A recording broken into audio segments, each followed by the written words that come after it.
बच्चू कडू मैदान ताब्यात घेण्याकरिता सायन्स कोर मैदानात दाखल झाले होते। कडू यांनी सभा घेण्याकरिता प्रशासनाची रीतसर परवानगी घेऊन आवश्यक त्या पैशांचा भरणा केला होता। परंतु ज्यावेळी बच्चू कडू मैदानात दाखल झाले त्यावेळी मैदानात भाजपच्या उमेदवार नवनीत राणा यांचा मंडप टाकलेला होता।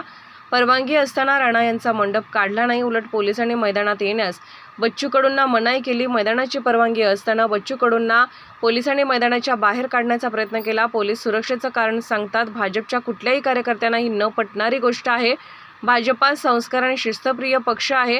शिस्तप्रिय पक्ष कायदा तोडणार नाही। रवी राणा मात्र भाजपला बदनाम करत आहेत। गृहमंत्र्यांचा कायदा तोडून सभा होत असेल तर याच्यासारखी दुर्दैवी गोष्ट नाही। आचारसंहितेचा पूर्णपणे भंग केला जात आहे। बच्चू कडू उद्याला 2 लाख लोक घेऊन सायन्स कोर मैदानात दाखल होणार। राणाच्या मंडप उभा असताना सुसाट्याचा वारा आला आणि मंडपाचाही खालील काही भाग कोसळला। बच्चू कडूंनी यावर देखील प्रतिक्रिया दिली आहे। हनुमान चालीसा म्हणणाऱ्यांना हनुमानांनी प्रसाद दिला असं वक्तव्य बच्चू कडूंनी केले। बच्चू कडूंनी आपली भूमिका कायम ठेवली आहे। उद्याला मैदान ताब्यात घेणार। परवानगी नाकारण्याचा प्रशासनाला कुठलाही अधिकार नाही आहे। सध्या कार्यकर्त्यांना शांततेची भूमिका सांगितली आहे, त्यानंतर आमची पुढची भूमिका ठरवू। परवानगी रद्द केली नाही आणि उद्याच्या सभेची त्यांना अधिकार नाही। परवानगी रद्द करण्याची स्थानिक प्रशासनाला निवडणूक आयोगाला कुठलाही अधिकार नाही। कायदेशीर अशी परवानगी रद्द करता येत नाही। आम्हाला 23-24ची परवानगी भेटली आणि 23-24ची परवानगी भेटली असताना सुद्धा आम्हालाच इथून हाकलून लावत आहे, तर ही अतिशय दुर्दैवी गोष्ट आहे। पोलिसांचा जे वागणूक आहे ते एका पार्टीच्या पेक्षाही बेकार आहे।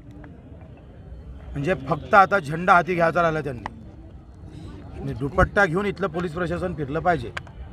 आयुक्त आम्हाला विनंती करतं, कलेक्टर विनंती करतं का तुम्ही हे मैदान सोडा। बीजेपीचा कार्यकर्ता करेन ना, कलेक्टरच बीजेपीचा कार्यकर्ता म्हणून विनंती करतोय, सीपी आम्हाला विनंती करतोय, हे चुकीचं आहे। पुढची काय नेमकी भूमिका असणार? उद्या आंदोलन होईल। म्हणजे 1-1.5 लाख कार्यकर्ते येईल।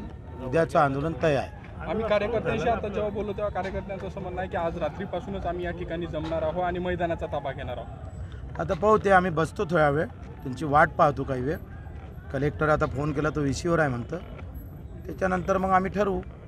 भाऊ, तुम्ही रितसर परवानगीसाठी अर्ज केला होता, पैसे पण भरलेले आहेत सगळे? हां, पैसे भरलेले आहे, सगळं झालं, रितसर परवानगी भेटली आहे, परंतु त्याचा ताबा रिमूव्ह झाला नाही आहे। त्यांची सभा वेळेवर 22 तारखेची होती अमित शहाजीची, त्यांची 24ची झाली।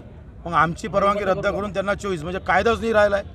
निवडणूक आयोग अशा पद्धतीनं वागत असेल निश्चय तर कठीणच आहे। तर आम्हाला ऑब्झर्व्हरनं परवानगी दिली, परवानगीनुसार आम्ही इथं मंडप करायला आलो, तर इथं राणाचा स्वाभिमान पार्टीचा मंडप अजून काढला नाही।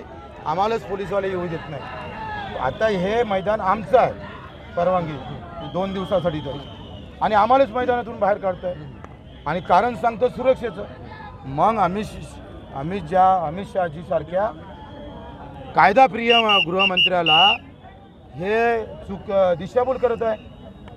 भाजपच्या कुठल्याही कार्यकर्त्याला न पटणारी ही गोष्ट आहे, कारण भाजप संस्कारप्रिय आहे, शिस्तप्रिय पक्ष आहे आणि शिस्तप्रिय पक्ष कायदा तोडणार नाही। पण रवी राणा या भाजपाला बदनाम करत आहे, गृहमंत्र्याला बदनाम करत आहे।